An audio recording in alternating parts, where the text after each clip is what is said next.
साथीहरू नमस्कार।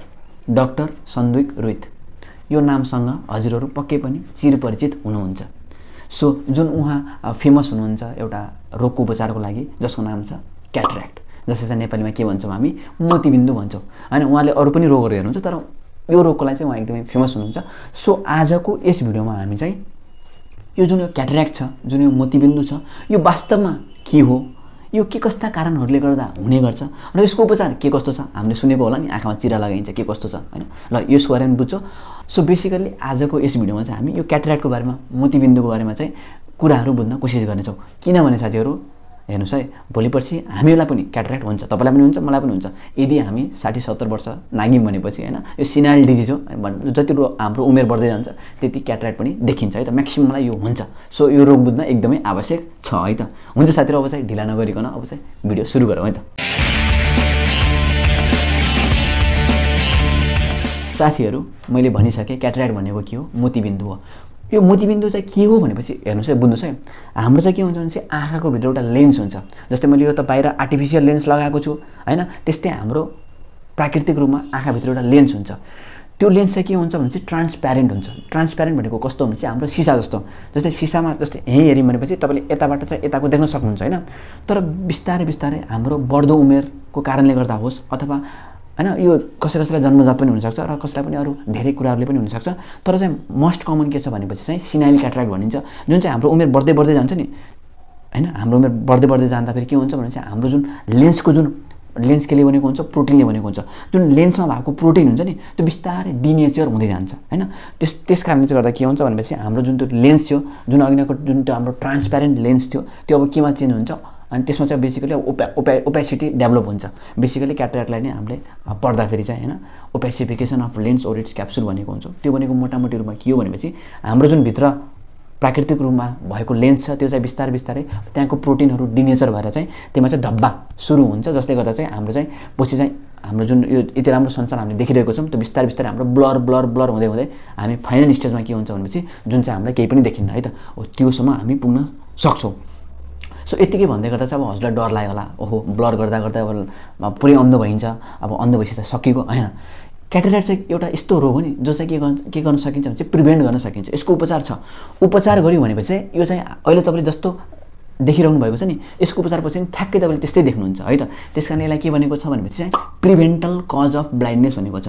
यसलाई चाहिँ हामीले के गर्न सक्छौँ, अपरेसनको माध्यमद्वारा चाहिँ यसलाई चाहिँ हामीले चाहिँ के गर्न सक्छौँ, निको पार्न सक्छौँ है त। त्यस कारण चाहिँ हामीले देखिरहेको होला होइन वृद्ध मान्छेहरूलाई होइन आँखा नदेख्ने समस्या होइन प्रायः जस्तो चाहिँ के नै भएको हुन्छ, क्याटरेक्ट नै भएको हुन्छ। उहाँहरूले अपरेसन गर्नुभयो भनेपछि चाहिँ भिजन उहाँको पहिला जस्तो थियो त्यस्तै आउँछ है त। यो त हामीले बुझ्यौँ मोटामोटी रूपमा चाहिँ क्याटरेक्टको बारेमा बुझ्यौँ होइन। हाम्रो जुन लेन्स हुँदो रहेछ भित्र जुन लेन्स हुँदो रहेछ त्यसमा के हुँदो रहेछ, हाम्रो धब्बा जम्मा हुँदो रहेछ। अब त्यो धब्बा जम्मा किन हुन्छ त, यसो के कस्ता कारणहरू छ यसमा चाहिँ मैले भनिसकेँ। एउटा चाहिँ बढ्दो उमेर एज भनेको छ। त्यस्तै गरी अर्को होइन कन्जेनाइटल पनि हुन्छ है त, कसैलाई जन्मजात पनि क्याटरेक्ट हुनसक्छ अनि मोतीबिन्दु हुनसक्छ। त्यस्तै गरी अरू चाहिँ के कस्ता कारणहरू छ भने चाहिँ कसैलाई चाहिँ होइन लामो समयदेखि डायबिटिजको समस्या छ भनेपछि चाहिँ होइन डायबिटिजले पनि भोलि पर्सि गएर त्यो लेन्समा गएर त्यहाँ धेरै हाम्रो पाथवेको कारणले गर्दाखेरि होइन सुगरको डिपोजिसनले गर्दा चाहिँ थुप्रै कारणले गर्दा चाहिँ त्यहाँ पनि लेन्स बिस्तारै बिस्तारै सोइलिङ हुनसक्छ र त्यसमा पनि क्याटरेक्ट फर्मेसन हुनसक्छ। त्यस्तै गरी अर्को भनेको छ रेडिएसनको कारणले नि क्याटरेक्ट हुनसक्छ भनेको छ। बेसिकली हाम्रो जुन यो बाहिरको अल्ट्राभायोलेट बी रेज छ यसले नि हाम्रो लेन्सलाई असर गर्छ भनिएको छ। त्यस्तै गरी हाम्रो कुनै ड्रग्सहरू छन्, औषधिहरू छन्, जस्तै लामो समयदेखि हामी स्टेरोइड खाइरहेको छौँ भनेपछि नि यसले लेन्सलाई असर पुर्याएर क्याटरेक्ट गराउन सक्छ भनेको छ। त्यस्तै गरी अब कुनै पेसा छ जसको काम चाहिँ अब एकदमै ओल्डिङको कामहरू गर्ने छ। त्यस्तै गरी हाम्रो ग्लास ब्लोवर होइन क्याटरेक्ट भनेको छ जसले चाहिँ चुरा बनाउने बेला चाहिँ एकदमै बढी जो चाहिँ एकदमै हाई हिटमा बसेर काम गर्ने पेसा हुन्छ त्यस्तोलाई नि भनेको छ। अनि अर्को चाहिँ जसले चाहिँ धुम्रपान लामो समयदेखि गरिरहेको छ होइन अक्सिडेटिभ स्ट्रेसले गर्दा त्यहाँको लेन्स फाइबरलाई चाहिँ डिस्ट्रोय गर्छ भनेको छ। हो यस्ता थुप्रै कारणहरूले चाहिँ के हुँदो रहेछ, हाम्रो मोतीबिन्दु हुँदो रहेछ है त। यसमा सबभन्दा कमन के छ हाम्रो हाम्रो सिनाइल क्याटरेक्ट, जसलाई चाहिँ मैले अघि नै भनिसकेँ हाम्रो बढ्दो उमेरको कारणले गर्दा के हुन्छ हाम्रो जुन आँखाको भित्रको जुन प्रोटिन छ त्यो डिनेचर हुन्छ जसले गर्दा चाहिँ के हुन्छ हाम्रो त्यो लेन्स बिग्रिन्छ र त्यसले हामी फेर्न सक्छौँ है त। अब हामीले यसमा के पनि बुझ्नु जरुरी छ भनेपछि मोटामोटी रूपमा चाहिँ यो क्याटरेक्टलाई चाहिँ 3टा टाइप्समा विभाजित गरिएको छ है त मोटामोटी रूपमा चाहिँ। एउटा भनेको छ न्युक्लियर क्याटरेक्ट, अर्को भनेको छ कर्टिकल क्याटरेक्ट र अर्को भनेको सब क्याप्सुलर क्याटरेक्ट भनेको छ।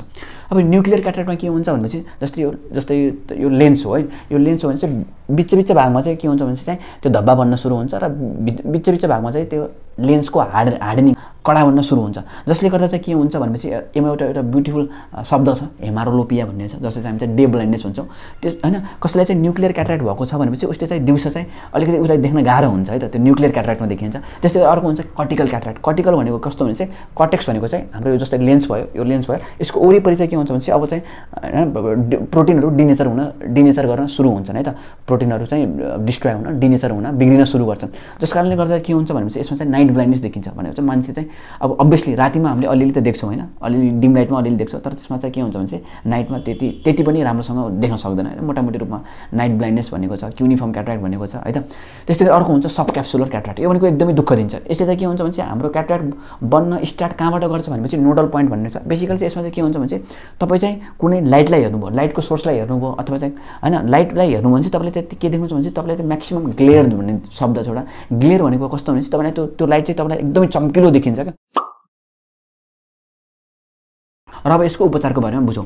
हामी धेरै जसोलाई के लागिरहेको हुन्छ भने चाहिँ क्याटरेक्ट भनेको के हुन्छ भने चाहिँ हामीले त कतिपल्ट सुन्ने पनि होला होइन, केही औषधिहरू खाएर औषधिहरू राखेर चाहिँ क्याटरेक्ट सन्चो हुन्छ। क्याटरेक्ट भनेको औषधिले सन्चो हुन्न है त। समाउ होइन तपाईँको भर्खर क्याटरेक्ट डेभलपिङ भइरहेको छ भनेपछि सुरुमा त चस्मा लगाइन्छ, तर पछि चाहिँ तपाईँको क्याटरेक्ट म्याच्योर भएको छ भनेपछि चाहिँ होइन, अथवा म्याच्योर अथवा हाइपर म्याच्योर भएको छ भनेपछि यसको एउटा मात्रै उपचार छ, त्यो हो यस अपरेसन है त। अब शरीरको अरूको ठाउँको जस्तो अपरेसन जस्तो समय लाग्ने क्याटरेक्टको अपरेसनमा हुँदैन। क्याटरेक्ट भनेको तपाईँलाई के हुन्छ भने चाहिँ विदिन 15 to 20 मिनट्स म्याक्सिमम आधी घन्टा होइन, यति पनि लाग्दैन। अहिले त झन् यस्तो प्रविधि आएको छ जुन तपाईँलाई 10-15 मिनटमा तपाईँको अपरेसन हुन्छ है त, जुन चाहिँ अपरेसन हाम्रो आँखाको डक्टर अप्थेल्मोलोजिस्टले गर्नुहुन्छ। बेसिकली चाहिँ आजभन्दा धेरै पहिले चाहिँ अब अपरेसनहरूमा अब बिस्तारै राम्रो हुँदै आएको छ। सुरुमा आइसिसिई भन्ने थियो, इन्ट्रा क्याप्सुलर क्याटरेक्ट एक्सट्रेक्सन थियो होइन। त्यसपछि आयो हाम्रो इसिसिई आयो, एक्स्ट्रा क्याप्सुलर क्याटरेक्ट एक्सट्रेक्सन आयो। अहिले चाहिँ फ्याको इमल्सिफिकेसन आएको छ, फ्याको आएको छ। यसमा चाहिँ के हुन्छ भने चाहिँ एकदमै सानो आँखामा सानो चिरा लगाएर चाहिँ तपाईँको त्यो भित्रको जुन बिग्रेको लेन्स छ त्यसलाई निकालिन्छ र बाहिरबाट चाहिँ हामी के गर्छौँ भने चाहिँ आर्टिफिसियल लेन्स राखिदिन्छौँ है त। त्यो चाहिँ फ्याको इमल्सिफिकेसन हो। त्यस्तै आएको छ अर्को एसआइसिएस, स्मल इन्सिजन क्याटरेक्ट सर्जरी भन्छौँ त्यसलाई। त्यहाँ पनि होइन सानो चिरा पारेर चाहिँ होइन भित्रको जुन बिग्रेको लेन्स छ त्यसलाई निकाल्ने र आर्टिफिसियल लेन्स राखिदिने है त।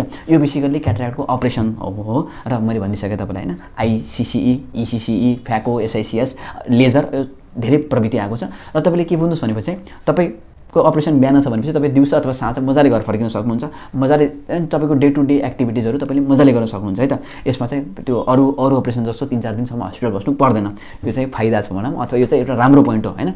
अनि अर्को चाहिँ के छ भने चाहिँ बच्चालाई अपरेसन गर्दा चाहिँ अब होइन जेनरल एनेस्थेसियामा गरिन्छ होइन, पुरै हुन्छ बच्चा अलिकति चल्ने हुन्छ, तर अलिकति एडल्ट अलिकति उमेर पुगिसकेको मान्छेलाई चाहिँ हामी चाहिँ आँखामा चाहिँ लट्ठ्याउने औषधिहरू हालिदिन्छौँ। त्यसपछि मजाले 10-15 मिनटमा क्याटरेक्ट त्यो बिग्रेको भाग निकाल्ने र त्यो चाहिँ राम्रो लेन्स चाहिँ आर्टिफिसियल बाहिरको लेन्स चाहिँ डक्टरहरूले राखिदिनुहुन्छ है त। हुन्छ त साथीहरू, आजको यस भिडियोमा यति नै थियो। म आशा गर्दछु कि हजुरले अब मोतीबिन्दुको बारेमा केही न केही इन्फर्मेसन त जानकारी त अवश्य पनि पाउनुभयो।